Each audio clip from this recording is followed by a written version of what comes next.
10 دن کے اندر آنے والا خون حیض ہی شمار ہوگا۔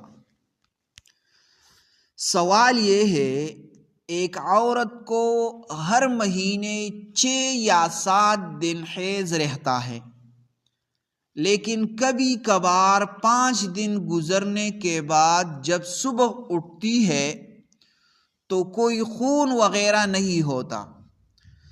اس طرح وہ غسل کر لیتی ہے، لیکن غسل کرنے کے بعد پھر خون جاری ہو جاتا ہے۔ اسی طرح دوسرے دن بھی ہوتا ہے، 4-5 گھنٹے کچھ نہیں ہوتا، لیکن اس کے بعد پھر خون جاری ہو جاتا ہے۔ تو پوچھنا یہ ہے کہ جن دنوں میں وقفے سے جو خون آتا رہا، یہ حیض میں شمار ہوگا یا استحاض میں؟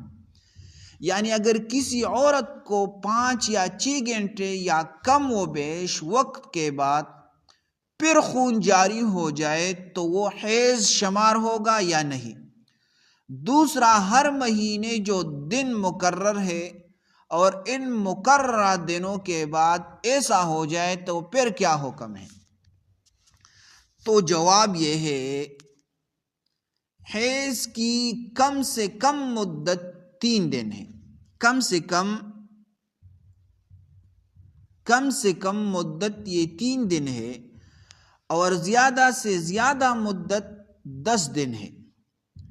حیض کی مدت کے دوران جو خون آئے وہ حیض میں ہی شمار ہوگا، خواہ وہ 3 یا 4 گھنٹے کے وقت پہ ہی سے آئے، لیکن وہ حیض شمار ہوگا۔ تو یہ ایک مسئلہ ہے، دوسروں کے ساتھ شیئر کرے تاکہ ان لوگوں کو بھی پیدا ہو جائے۔